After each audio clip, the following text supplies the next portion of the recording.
Entonces, ahora vamos a ver el aparato lagrimal y es la estructura que produce y que drena las lágrimas, ¿vale? Entonces tenemos las glándulas lagrimales que están en el ángulo superior externo de la órbita, como vemos ahí dibujado, aquí en el ángulo superior externo de la órbita, y producen las lágrimas, ¿vale? Y la lágrima es una solución acuosa que contiene sales, moco y lisocima.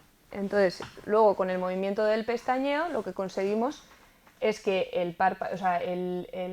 la lágrima se extienda por todo el ojo y así evita que se seque. Y luego las lágrimas se recogen en el borde interno de los párpados, donde se encuentra el saco lagrimal, ¿vale? Y de aquí, a través del conducto lacrimonasal, drena las fosas nasales, justo por debajo del cornete nasal inferior. Tenemos 3 cornetes, inferior, medio y superior, pues este drena en el cornete nasal inferior, ¿vale? Por debajo. Entonces, por eso, por ejemplo, cuando lloramos solemos moquear, no es que moqueemos, es que las lágrimas se drenan por la nariz y entonces tenemos secreción lacrimal, pero por la nariz nasal, ¿vale? Entonces, se producen ahí, van por todo el ojo para que no se seque y se drenan aquí. Va por el conductito al sacro lacrimal y por ahí baja a la fosa nasal. Entonces, la secreción lagrimal sería la secreción acuosa de las glándulas lagrimales más la secreción mucosa de la conjuntiva más la secreción sebácea de las glándulas sebáceas de los párpados, de las glándulas de meibomio que hemos hablado antes, ¿vale? Si sumamos estas 3, tendríamos la secreción lagrimal. Entonces, ahora vamos a ver los músculos extraoculares, ¿vale? Son 6 y permiten el movimiento del globo ocular en todas las direcciones. Entonces, están inervados por los pares craneales 3, 4 y 6 y estos músculos son el recto superior e inferior, el recto externo e interno, el oblicuo superior y el oblicuo inferior o menor, ¿vale? Entonces en esta foto vemos cada uno de ellos, vemos el globo ocular, vemos el recto superior que está arriba, el recto inferior que está abajo, el recto medial y el lateral, que uno está lateral y el otro está medial, y luego el oblicuo superior o mayor, que este tendría un recorrido así un poquito sinuoso, y el oblicuo inferior, que también tiene un recorrido sinuoso, pero en la otra dirección, ¿vale? Porque esto es lo que se van a dedicar es a girar el globo ocular, ¿vale? No mirar hacia izquierda o derecha, sino van a hacer una rotación del globo ocular. Entonces, aquí vemos la función de los músculos, ¿vale? Tenemos la elevación, que estará hecho por el recto superior y el oblicuo inferior. Los oblicuos hay que acordarse que hacen lo contrario, ¿vale? El oblicuo inferior eleva el ojo, el oblicuo superior desciende el ojo. Luego tenemos la abducción, que estará hecho por el recto lateral y también participan el oblicuo superior y el oblicuo inferior. La depresión, que participará en el oblicuo superior, que hemos dicho que también baja un poquito el ojo, y el recto inferior. Y la aducción, que sería el recto medial, el recto superior y el recto inferior, los que moverían un poquito el ojo hacia ese lado, ¿vale? Entonces, vamos a ver ahora el globo ocular. Vamos a dividir el globo ocular en 2 partes funcionales, o bueno, por lo menos para ser más fácil de entender o de explicar. Entonces, vamos a ver las paredes del globo ocular, o sea, lo de fuera del globo ocular, y luego vamos a ver lo que hay dentro, ¿vale? La cavidad interna del globo ocular, para que lo entendáis mejor. Entonces, uy, me he ido arriba, perdón. Entonces, vamos a ver primero las paredes del globo ocular, ¿vale? Entonces, como hemos dicho, el globo ocular es el órgano de la visión, el órgano más importante de la visión, y entonces está situado en la parte anterior o dentro de la órbita, ¿vale? Que está rodeado por grasa periocular que lo protege de golpes o de traumatismos. Y está compuesto por 3 capas concéntricas, que quiere decir que es como si fuera una esfera, por encima una esfera un poquito más grande y por encima justo una esfera un poquito más grande, ¿vale? Como si fueran tres esferas unidas, pegadas, formando el globo ocular, ¿vale? 3 capas. Entonces tenemos la capa fibrosa, que es la más externa de todos, que sería la que vemos en esta imagen como blanca, ¿vale? La capa blanca de fuera, y es la que vemos normalmente, que sería la capa fibrosa. Luego tenemos la capa vascular o úvea, que aquí, como veis, la segunda capa tiene venas y arterias, ¿vale? Capa vascular o úvea. Y por último, la capa nerviosa o retina, ¿vale? Entonces, y esta se ve amarillita porque es nerviosa, ¿vale? Entonces, esclerótica, coroide y retina, o fibrosa, vascular y nerviosa, ¿vale?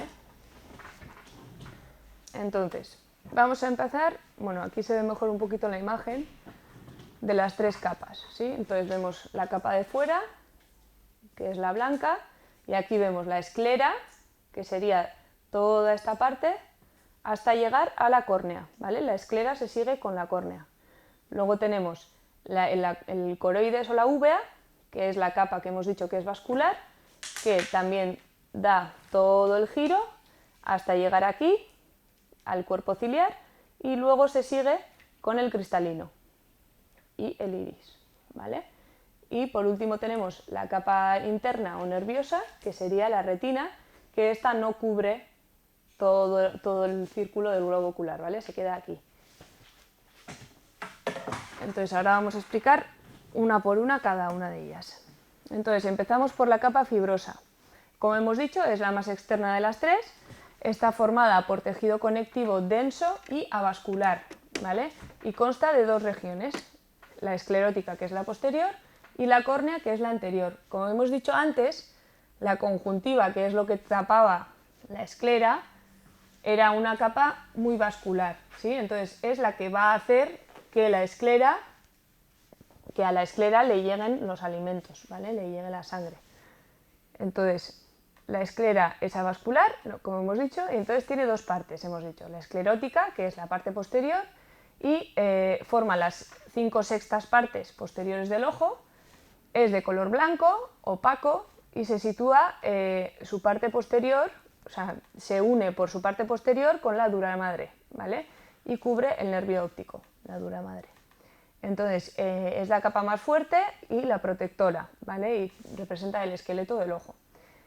Y luego tenemos la córnea, que esta ocupa la parte anterior del globo, es transparente y constituye la zona por donde entra la luz al ojo, ¿vale? Esta no es opaca, no es blanca, es transparente.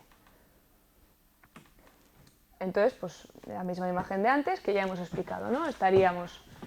Tendríamos aquí que esto ya sería la dura madre que está cubriendo el nervio óptico, luego la esclera y luego la córnea. La vascular, una opaca y la otra transparente.